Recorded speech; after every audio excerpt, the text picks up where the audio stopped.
cruel billionaire buys a young virgin bride. But on wedding night, what happened left him stunned.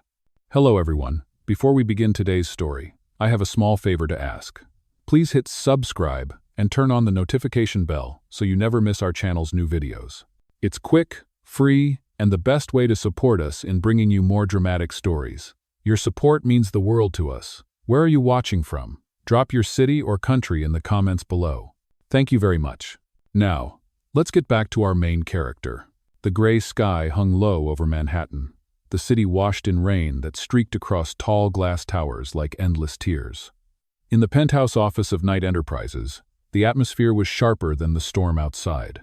Maxwell Knight sat behind a long mahogany desk, his posture straight, his eyes cold as obsidian. He was the kind of man whose name carried both fear and admiration, the kind of billionaire who bought companies the way others bought a morning coffee. Across from him, Isabella Hayes twisted her hands in her lap, the sleeves of her plain blouse damp from the downpour. She was 22, barely out of college, with debts that threatened to bury her family farm back in Ohio. Her younger brother needed surgery they could never afford. Her world had been cornered, piece by piece, until there was nowhere left to turn except here, across from this man who looked at her, not with affection, but as if she were another acquisition. "Marry me," Maxwell said, his voice even, without a trace of hesitation. He slid a cream-colored folder across the desk. Inside was a contract, heavy with clauses and signatures already prepared. His tone was matter-of-fact, almost cruel. "Think of it as a transaction. I cover your debts. In return, you become Mrs. Knight." Isabella blinked at him, certain she had misheard. I'm sorry, what?" "You heard me," he replied, leaning back in his chair, his expression unreadable. "A marriage. On paper. For appearances. No love. No illusions. Just business." Her chest tightened. Outside, thunder rolled like a warning. She thought of the farm, the overdue mortgage, the hospital bills stacking like tombstones on her mother's kitchen counter. She thought of her brother, gasping in pain while doctors shook their heads. Her pride screamed to stand up, to walk away. But desperation pressed her into the chair, held her in place. Maxwell's pen tapped against the desk, steady, relentless. "I can save your family, Isabella. All it costs is you." Her voice trembled. "Why me? You don't even know me." Finally, his eyes lifted from the contract and locked on hers. For a second, she thought she saw something flicker there, loneliness, maybe, but it vanished as quickly as it came. "Because you're desperate enough to agree, and desperation makes people obedient." The words cut like glass. Isabella swallowed hard, her palms sweating. She wanted to scream at him, to tell him she wasn't a commodity. Yet the faces of her family haunted her. She lowered her eyes to the contract, reading the cold lines that spelled out her future. No intimacy without consent. Attendance required at 5 major social events. No interference in Maxwell Knight's personal or business affairs. Duration indefinite until terminated by mutual agreement. She closed her eyes, hearing her own heartbeat louder than the storm. With a shaking hand, she picked up the pen. Her name looked so small beneath his. The pen slipped from her fingers as the contract was pulled away. Maxwell stood, reaching into his desk drawer. He placed a velvet box in front of her, flipping it open to reveal a diamond ring that caught the dim light and shattered it into cruel fragments. "This isn't love, Isabella," he said quietly. "This is survival. Remember that." "Do." Her throat tightened as he slid the ring onto her finger, the weight of it heavier than chains. She had just sold her freedom to the most ruthless man in the city. And yet, as thunder crashed and lightning split the skyline, she couldn't shake the feeling that this was only the beginning of something neither of them could control. Rain still fell over the city as Isabella left Knight Enterprises that night, the velvet box clutched in her trembling hand. The diamond on her finger sparkled under every streetlight, mocking her. To anyone else, it might have looked like a dream come true, but to her, it felt like the heaviest shackle in the world. She pulled her coat tighter, trying to shut out the wind, but nothing could block the thought echoing in her mind. "I just sold myself to a stranger." Back in her small apartment in Queens, the place smelled faintly of damp carpet and instant noodles. Her mother sat hunched at the kitchen table, her hands rough from years of farm work. Across from her, her younger brother Daniel coughed weakly, the sound cutting straight through Isabella's chest. He was only 16, far too young to look so pale, so fragile. "You're late," her mother said softly, worry in every line of her face. "Did you find work?" Isabella forced a smile, hiding her shaking hands under the table. "Something like that." She didn't have the strength to explain. Not yet. Daniel tried to sit straighter, his breath uneven. "Don't lie, Bella. I heard the landlord. He said if we don't pay by Friday, we're out." Her chest ached. She reached across the table, squeezing his hand. "I'll fix it. I promise." But the truth was worse than eviction. The medical bills had already swallowed everything they owned. The farm in Ohio was gone, sold off piece by piece. All they had left was each other, and even that was slipping away. Daniel's condition was worsening. The doctors had been blunt. Without surgery, he wouldn't survive another winter. That night, Isabella lay awake in the cramped bedroom she shared with her brother, staring at the ceiling as rain drummed on the window. Her mind replayed Maxwell Knight's cold voice. "I can save your family. All it costs is you." She wanted to hate him, wanted to curse his arrogance. But part of her knew he was right. The contract was her only way out. Pride wouldn't pay the bills. Pride wouldn't keep Daniel alive. The next morning, she stood in front of the hospital, her clothes damp from another downpour. Inside, the hallways smelled of bleach and sorrow. She met with Dr. Harris, who glanced down at Daniel's chart and sighed. Without insurance? Without payment? He didn't finish the sentence. He didn't have to. Isabella's chest tightened as she handed him an envelope. Inside was a check with Maxwell Knight's signature on it. The doctor's eyes widened slightly before softening. "This will help. We'll schedule surgery next week." Relief washed through her, sharp and painful. It was done. Maxwell had kept his word. Her brother would have a chance to live. But at what cost? That evening, she returned home to find her mother crying quietly into her hands, the check folded neatly on the table. "Where did you get this, Bella? What did you do?" Isabella's throat tightened. "I made an arrangement." "Oh." Her mother looked up, eyes searching her face. "With who?" The words stuck in her mouth, but the truth burned inside her. "With the cruelest man in New York." She turned away, staring out the window at the city lights. Soon, she would no longer be Isabella Hayes. She would be Mrs. Maxwell Knight. And as thunder cracked across the sky, she couldn't tell if she had just saved her family or sold her soul. The wedding came faster than Isabella could breathe. 1 week after signing the contract, she stood in the marble courthouse downtown, the air heavy with the scent of polished stone and wet umbrellas left at the door. Her white dress wasn't chosen by her, but by Maxwell's assistant, a simple silk gown that fit her like it had been tailored overnight. Across from her, Maxwell looked like he always did. Precise, cold, a man carved out of glass and steel. The officiant's words blurred in her ears. "Do you, Isabella Hayes, take this man?" She barely whispered. "I do." The pen in her hand trembled as she signed her name for the second time, this time on a marriage license instead of a contract. When the officiant pronounced them husband and wife, there was no applause, no music, just the scrape of a chair as Maxwell rose and placed a careful kiss against her cheek. His lips were warm, but his eyes were distant. "Welcome to your new life, Mrs. Knight," he murmured. A black town car waited outside, the rain streaking down its glossy surface.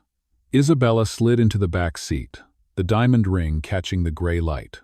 She stared at it, still half hoping she would wake up in her small apartment in Queens, the whole thing just a fever dream.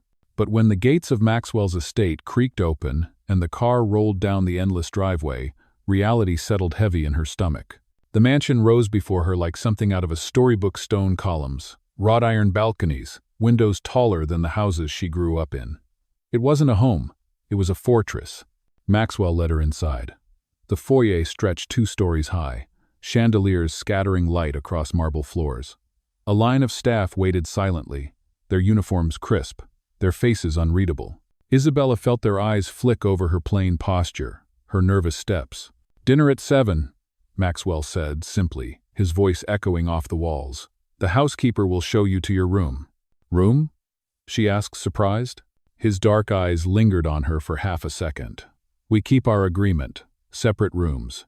She nodded, the sting sharper than she expected. The housekeeper guided her up the grand staircase, past portraits of knights from generations before, until they reached a suite that could have been a hotel all on its own. A king-sized bed draped in ivory linens, windows overlooking manicured gardens, a walk-in closet larger than her entire apartment back home. Left alone, Isabella sat on the edge of the bed, her hands folded in her lap. The silence was suffocating. She thought of her mother and Daniel in Queens, probably finishing dinner without her. The check she had handed over would soon cover Daniel's surgery. That was the only thought that steadied her. At 7 sharp, she made her way to the dining room. The table stretched longer than any she had ever seen, lined with silverware that glimmered beneath golden chandeliers. Maxwell sat at the far end, dressed impeccably in a black suit. She lowered into her seat, the space between them vast. The food was exquisite steak, roasted vegetables, dishes prepared by a chef she hadn't seen. Yet every bite tasted like ash. Maxwell cut into his steak with surgical precision, his voice calm. "I trust you're settling in." Isabella forced herself to answer. "It's different. This house feels like a museum, beautiful, but empty." For a moment, something flickered in his eyes, but he said nothing. The silence stretched, broken only by the clink of silverware against porcelain. When dinner ended, he stood, his expression unreadable. "Good night, Mrs. Knight." Her heart sank at the distance in his tone. She nodded, retreating to her room, where the diamond ring glimmered coldly on her finger. Alone in the massive bed, she whispered into the darkness, "What have I done?" Thunder rolled again outside, as if the storm itself knew this marriage was not built on love but on chains. And yet, somewhere deep inside her chest, a tiny voice asked the question she was too afraid to face. Could chains ever turn into something else? Morning light filtered through the tall windows, spilling across Isabella's new world like a spotlight she didn't ask for. She woke in the vast bed, the silence of the estate pressing down on her. No sounds of neighbors through thin walls, no hum of traffic outside her window, only the faint rustle of staff moving somewhere far away. She touched the diamond on her finger, the reminder that her life no longer belonged to her alone. The housekeeper arrived promptly, carrying a garment bag. "Mr. Knight requests your presence this afternoon. You'll need to be prepared." "Oh, prepared for what?" Isabella asked, still groggy. "A luncheon with investors," the woman replied, her voice clipped, professional. "You are his wife now. Appearances matter." Hours later, Isabella stood before a trio of stylists Maxwell had arranged. They pinned her hair, smoothed her dress, slipped heels onto her feet until the girl from Queens was unrecognizable in the mirror. Her reflection startled her. Sleek hair, flawless makeup, a silk dress that whispered wealth with every movement. She looked like she belonged in this world, but inside she still felt like an intruder trespassing in someone else's life. The car delivered her to a rooftop restaurant overlooking Central Park. The view was dazzling, the chatter of wealthy men and women, sharp as champagne glasses, clinking together. Maxwell stood waiting, his suit perfectly tailored, his expression unreadable. His hand brushed against hers as he guided her inside, the briefest contact sparking nerves she didn't want to acknowledge. At the table, conversations swirled around them, stocks, mergers, foreign contracts. Isabella barely followed any of it. When a reporter appeared with a sly smile, notebook in hand, her pulse quickened. "Mrs. Knight," the reporter said, voice dripping curiosity, "you came out of nowhere. Tell us, was it love at first sight, or are the rumors true that you married for money?" The table hushed. Isabella's cheeks flushed hot. She could feel Maxwell tense beside her, ready to cut the question short, but she spoke first. Her voice trembled, but her words carried. "I didn't marry his money," she said, forcing herself to meet the reporter's gaze. "I married his silence. It's the only thing scarier than mine." For a heartbeat, no one spoke. Then a ripple of laughter and murmurs spread through the crowd. Some clapped. The reporter blinked, caught off guard. Isabella's chest rose and fell, her heart racing, but she kept her chin high. Maxwell's eyes lingered on her, unreadable, but something shifted in his gaze. A flicker of respect, maybe even curiosity. When the luncheon ended, he led her back to the car in silence. The city lights blurred through the tinted windows as they drove. Finally, his voice cut through. "You handled yourself well," he said quietly. She turned to him, surprised. "You thought I'd fail." His lips twitched, almost a smile. Most would have. The car pulled into the estate, and for the first time since their wedding, Isabella felt something other than chains. It wasn't freedom, not yet, but it was possibility. That night, she stood on the balcony outside her room, the cool air brushing her skin. The gardens below glowed with carefully placed lights, perfect and still. She heard footsteps behind her and turned to see Maxwell, jacket draped loosely over his arm. "You'll catch a chill," he said, placing it gently over her shoulders. For once, his touch wasn't cold. For once, his eyes didn't look like stone. And for the first time, Isabella wondered if beneath the cruel billionaire's armor was a man who could bleed, who could hurt, who might be capable of more. The storm clouds above rolled on, but the night no longer felt so heavy. Somewhere between silence and survival, a fragile thread had begun to form. The days that followed moved in a blur of lessons and appearances. Isabella was whisked through a world she had never imagined: tailors, etiquette coaches, even a private tutor who taught her how to read the coded language of high society. She learned which fork to pick up, which glass to toast with, how to smile just enough without revealing nerves. Each evening, Maxwell returned from his office late. His tie loosened, but his expression still locked behind iron walls. They shared dinners across that endless table, conversation clipped and formal. Yet Isabella began to notice the smallest cracks. The way his gaze lingered when she laughed at a servant's joke. The faintest softening when she spoke of Daniel's progress after surgery. One night, the crack widened. They had attended a charity gala at a midtown ballroom, chandeliers glittering above crowds of power and wealth. Isabella's dress shimmered silver, borrowed confidence stitched into every seam. She walked at Maxwell's side, every eye tracking them. Halfway through the evening, disaster struck. A rival CEO cornered Maxwell, raising his voice about a failed deal. Cameras turned, reporters hungry. Isabella felt Maxwell stiffen, his jaw tightening like a trap about to spring. Without thinking, she stepped forward. "Business isn't war," she said lightly, loud enough for the cameras. "Sometimes a deal falls apart because it wasn't meant to be. Don't you agree, Mr. Knight?" Every head turned. For a breathless second, she thought she had gone too far. Then, unexpectedly, Maxwell chuckled. The sound was rare, sharp, almost genuine. "Wise words," he said, his hand resting lightly on her back as he guided her away. The cameras flashed, capturing the image of a poised, fearless Mrs. Knight. Later, in the car, silence stretched between them. Isabella stared out the window, heart hammering, until his voice broke through. "You saved me tonight," he admitted quietly. She turned, surprised. "I just said what anyone would have." "No," he said, his gaze fixed on her, intense. "No one ever does." Back at the estate, the night was still. Isabella wandered to the balcony again, the city lights glowing far in the distance. Maxwell joined her, a glass of whiskey in hand. He stood beside her, the cool night air curling around them. "Why did you agree to this marriage?" he asked suddenly. She flinched. "You know why. My brother, my family." "That's the reason you signed," he pressed. "Not the reason you stay." Her breath caught. She turned to him, ready to protest, but his eyes weren't cold tonight. They were searching, vulnerable in a way she hadn't seen before. "You think I'm cruel," he said softly. "And maybe I am. People taught me to be. The moment I showed weakness, they took everything. So I built walls. Now they call me ruthless, because they can't climb them." His confession hit her harder than the storm ever could. For the first time, she saw not just the billionaire, but the man haunted, hardened, hiding. She whispered, "No one deserves to live behind walls forever." For a long moment, he said nothing. Then he placed the glass down and pulled the jacket from his shoulders, draping it over her once more. His hand lingered just a little too long. The silence between them shifted. It was no longer empty. It was full of questions, of possibilities, of something dangerous and fragile growing in the cracks of their deal. That night, Isabella lay awake, the memory of his words burning in her chest. The cruel billionaire she had married for survival was no longer just a stranger. He was becoming something else.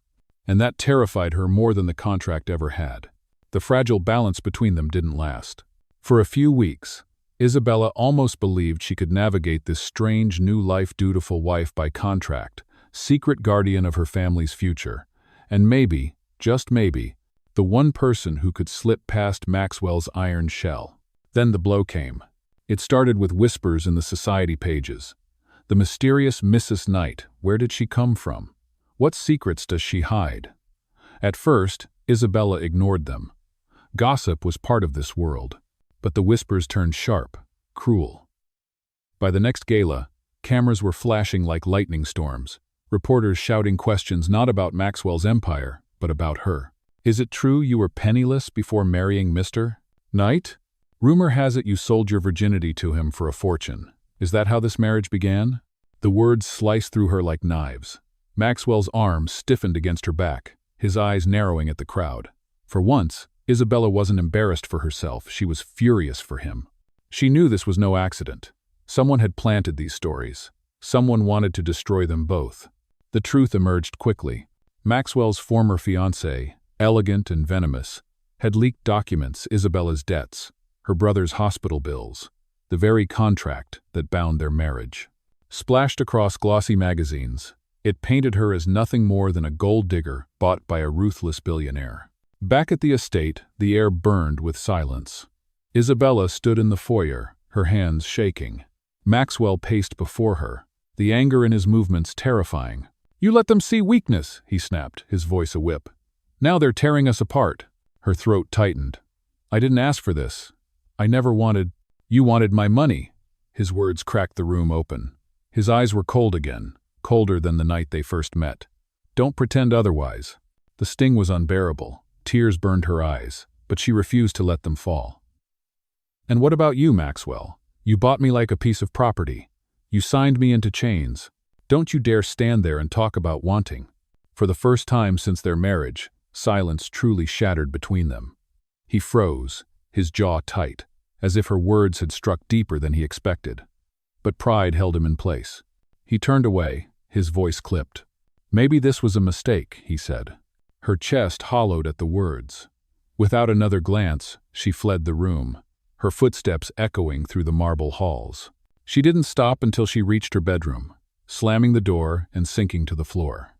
The diamond ring glinted on her finger, mocking her once again.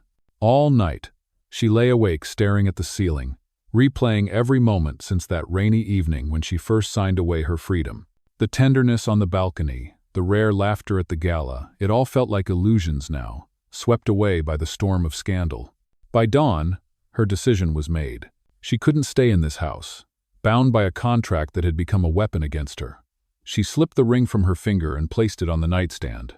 Her reflection in the mirror was pale but resolute. "I may have sold my freedom," she whispered to herself, "but I won't let him sell my soul." She packed a single bag, just enough clothes to disappear into the city, and walked out of the mansion before sunrise. The guards at the gate didn't question her. To them, she was already another shadow passing through Maxwell Knight's empire. As the morning light broke over New York, Isabella vanished into its crowded streets, her heart broken but her spirit unbowed. Behind her, in the vast estate, Maxwell stood alone at the balcony where he had once draped his jacket over her shoulders. He looked down at the empty gardens, the silence pressing heavier than ever. For the first time in years, the cruel billionaire felt something he couldn't buy back: loss. Isabella's world shrank to a single suitcase and the anonymous rhythm of New York streets. She rented a room above a bakery in Queens, its walls thin and paint peeling. But at least the space was hers. She found temporary work at a small art supply store, stacking canvases and brushes, breathing in the smell of paint that reminded her of the life she once dreamed of. For the first time in weeks, she felt like herself again, poor, fragile, but free. Her phone buzzed with messages. She ignored tabloid headlines, relentless calls from unknown numbers. The city had swallowed her whole, and that was exactly what she wanted. Meanwhile, at Knight Enterprises, Maxwell faced his own storm. Board members whispered behind closed doors. Shareholders demanded answers. The scandal of his bought bride had turned into a weapon. Rival executives mocked his judgment, questioning whether a man who couldn't control his own household could lead an empire worth billions. In his glass office high above Manhattan, Maxwell stood at the window, staring at the skyline that once made him feel invincible. Now it looked like a battlefield. And at the center of it all was Isabella, the woman he had dragged into his life, then pushed away when she needed him most. His assistant, Claire, entered cautiously. "The board wants a statement, sir. They want to know if the marriage was real or an arrangement." Maxwell's jaw tightened. "And what do you think?" She hesitated. "I think you've never looked this distracted before. She mattered to you." The words struck him harder than any headline. That night, he returned to the mansion, the silence suffocating. On the nightstand in Isabella's room lay the ring she had left behind. He picked it up, the cold metal biting into his palm. For years, power had been his armor, wealth his weapon, but none of it mattered in the face of the emptiness she had left. Days passed. Isabella poured herself into quiet routine's work, sketching late into the night, sending letters home about Daniel's recovery. Yet even in the noise of the city, Maxwell's voice haunted her. Maybe this was a mistake.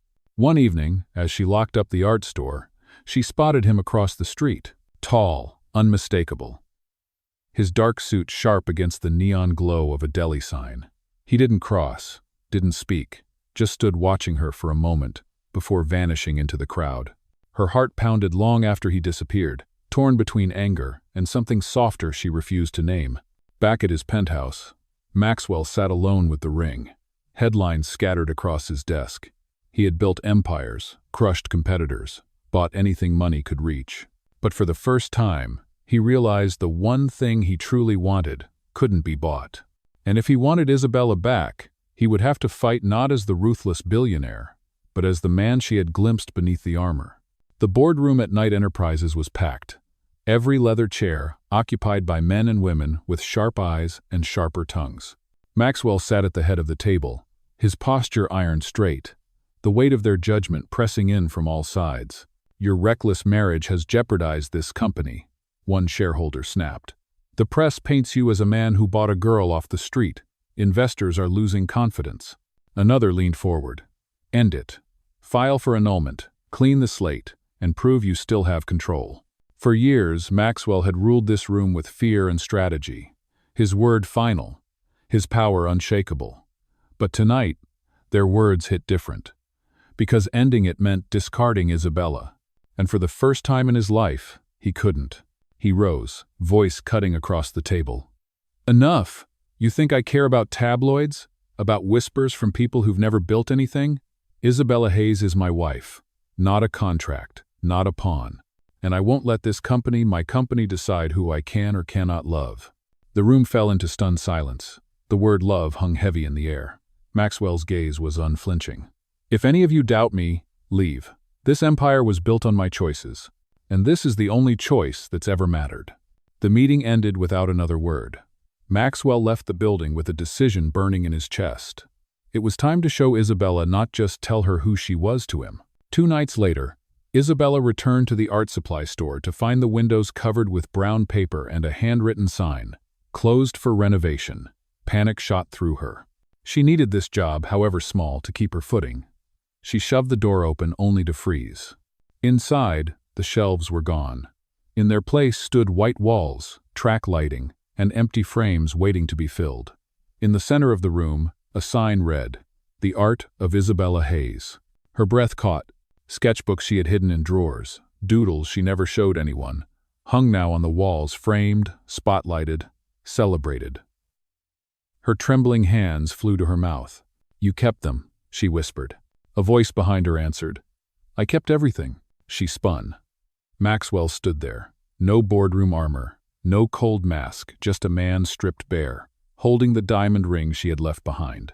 His eyes met hers, steady, vulnerable. "I was wrong," he said simply. "Wrong to buy you, wrong to doubt you, wrong to let you go. This," he gestured to the gallery, "isn't about contracts. It's about you, your art, your life. Everything you tried to hide from me because I made you feel like nothing more than a deal." Tears blurred her vision. "Why are you doing this?" "Because I can lose the company. I can lose everything. But not you. Not again." He stepped closer, holding out the ring. "I'm asking you not as Maxwell Knight, the billionaire. Just Maxwell. Will you give me another chance? Her chest heaved, torn between the scars he'd left and the truth in his voice now. She looked around the room, at her art finally alive on the walls, and then back at him. For the first time, she saw no chains, no walls. Only the man who had chosen to break them for her. The gallery was silent except for the pounding of Isabella's heart. Maxwell stood before her, the ring glinting in his hand, his dark eyes unguarded for the first time since the night they met. Every memory between them, the contract, the cold dinners, the whispered confessions on the balcony flashed through her mind. She could have walked away. She had every reason to. But as she looked at her sketches lining the walls, fragile pieces of herself finally honored, something inside her shifted. He had taken the one thing she kept hidden and given it a place to shine. That was no contract, that was choice. Her hand trembled as she reached for his. If I say yes, there can be no more lies, no more chains. Maxwell's voice was low, fierce. Only truth, only us. She swallowed hard, then nodded. Yes. A breath escaped him, sharp and almost disbelieving, before he slid the ring back onto her finger. This time it didn't feel like a shackle. It felt like freedom. Weeks later, the gallery opened to the public. Crowds spilled in, gazing at the pieces signed Isabella Hayes Knight. Reporters wrote about the billionaire who turned his wife's art into a movement, not the man who bought a bride. But for Isabella and Maxwell, the true moment came later, in a sunlit garden behind the mansion that no longer felt like a fortress. Their wedding had been redone, smaller this time, intimate. No contracts, no tabloids. Just a handful of friends, her family smiling through tears, Daniel healthy again, and vows whispered under an arch of white roses. I once thought you were the cruelest mistake of my life, Isabella said, voice catching. Maxwell cupped her hands, his smile breaking through at last. And you turned out to be the only thing I ever did right. When the officiant pronounced them husband and wife, their kiss wasn't for cameras or appearances. It was for them, real and unbreakable. As the guests clapped, Daniel whispered to their mother, "She's finally free." But Isabella knew the truth. She wasn't just free, she was home. And for the first time, Maxwell Knight, the man the world had called cruel, learned that love, raw, flawed, and authentic, was the only empire worth building.